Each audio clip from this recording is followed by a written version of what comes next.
Now let's get some insights from Attorney Joel Butuyan, an ICC-accredited lawyer. Attorney, thank you for joining us.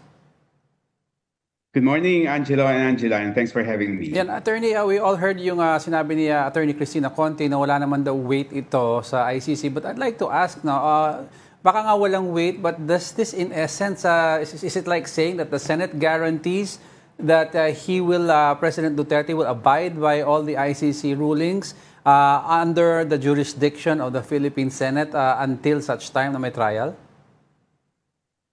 Alam mo, Angelo, siguro bago maghain ng ganyang klaseng resolution yung Senate, siguro dapat ibalik muna nila tayo, no, ang Pilipinas sa membership natin sa ICC. Right. Dahil paano tayo papakinggan kung hindi man lang tayo miyembro, no? So, I think tama yung sinabi ni Attorney Conte na talagang walang basihan, walang weight, no? And hindi ito papakinggan dahil may sariling standards talaga yung ICC on whether or not to grant interim release. Dahil itong hinain ng Senado is essentially a request for the interim release of President Duterte.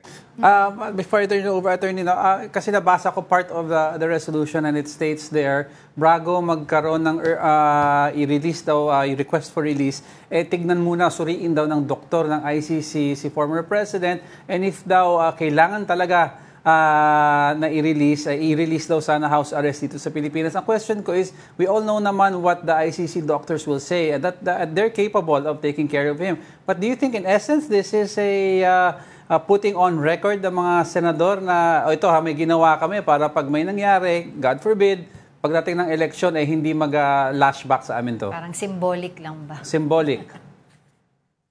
Para sa akin, lumalabas nga yung bias ng mga senador dito, no? Dahil sobra silang concerned sa kalagayan ni former President Duterte. Pero meron ba silang resolution passing, no? That they passed commiserating with the 30,000 families who lost lives.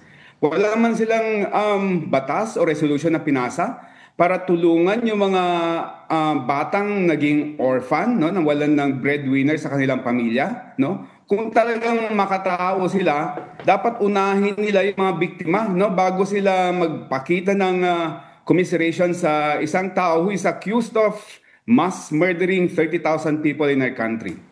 Attorney, could such a request backfire? Let's say, for example, sabihin nila, could this be seen as interference or political pressure on ICC? And backfire meaning na sabihin nila, talagang makapangyarihan pa si Pangulong Duterte dyan sa Pilipinas. Tama yun, Angela, no? It can actually backfire. It can actually work against the interest of the former president, dahil talagang this only shows how powerful the former president is, even if he is already out of power, no? Dahil he can actually have the whole Senate, no? Practically the whole Senate, a majority, a super majority of the Senate, to pass as a resolution calling for his interim release, regardless of the standards of the ICC. No? So talagang this could be taken as evidence by the ICC na talagang there's really risk na if Mr. Duterte is going to be granted interim release, hindi na siya babalik. No? There's risk na the victims and the witnesses will be in danger, no? Dahil talagang he still has so many powerful friends in the country, no? And yung third na element ng interim release is he is still capable of committing further crimes if he's released. So you believe, Attorney, this is something that was done not in coordination with the defense team ni former President Duterte? It's because it goes against what they've been trying to push all along, na he is not a risk in any way, means or form possible. I think, Angelo, itong resolution na to was passed for political purposes, no? Unang-una, nakita natin, it deflected yung attention ng mga tao doon sa nangyayaring flood control investigation, no? Nawala ng konti yung attention ng mga tao doon. So I think that's one principal reason kung bakit pinas ito, no? Pangalawa is they want to get into the good graces of the Duterte supporters. But insofar as helping the cause of the former president, the ICC, it actually will not benefit Mr. Duterte. Oh. I was wondering nga kasi they're raising this issue, his health concern kay Pangulong Rodrigo Duterte. Doon pa lang tayo sa stage ng pre-trial chamber. Diba dapat po itong ganitong usapin na pag-uusapan na ito sa sa trial court itself? Oo, Angela, saka nakasalang na yung issue na yan. In fact, ongoing na yung hearing dyan, no? Meron ng mga medical experts who are giving their medical assessment of the former president. Yung in-house na doctors ng ICC. Tapos yung defense has already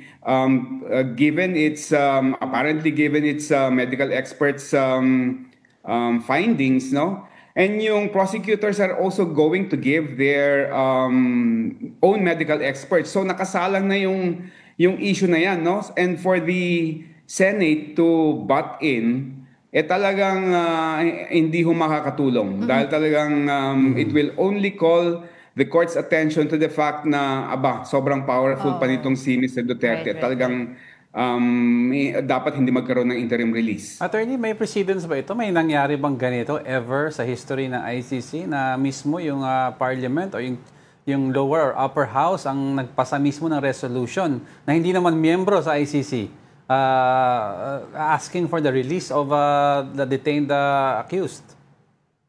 Meron na, Angelo, no? In fact, meron ng gobyerno, no, ng isang akusado sa ICC. I just cannot remember the particular country right now. But meron na ganito nangyari na yung presidente mismo and yung parliament called for the interim release, no? Pero hindi pinagbigyan and hindi binigyan ng saysay yung ganitong klaseng action. What message does this send us, itong usapin na ito, attorney? Kasi parang sinasabi niya, porkit matanda na, ito na lang muna yung gawin natin, wag na nang siya humarap dun sa mga nagawa allegedly during his youth. Alam mo, Angela, hindi lang actually interim release yung kanilang punteriya dito, no? Kasi kung sinasabi nilang dapat bigyan ng interim release dahil matanda na siya, talaga ang ultimate na punteriya and ang message na kanilang sinasabi dapat hindi na litisin si former President Duterte dahil kung makukonvict siya, talagang makukulong din siya, no? So talagang yun yung punteriya nila na the former president should be exempted, no, from liability notwithstanding the crimes against humanity, the despicable crimes that committed against his own people. And before we let you go, quickly lang, attorney, wala nang panahon, but I'd like to ask, when will the trial start, do you think? Wala pang sinasabing date, Angelo, dahil gusto nilang tapusin itong hearings on the fitness of the former president. Pero ang sabi ng pre-trial chamber na immediately after ma-resolve yung fitness ni former President Duterte, dapat ready na kaagad, no? So kung halimbawa sa November ma-resolve na yung fitness niya, I think immediately magkakaroon ng confirmation hearings, Angelo. All right. Thank you for that, Attorney Joel Butuyan, an ICC accredited lawyer, for joining us live via Zoom.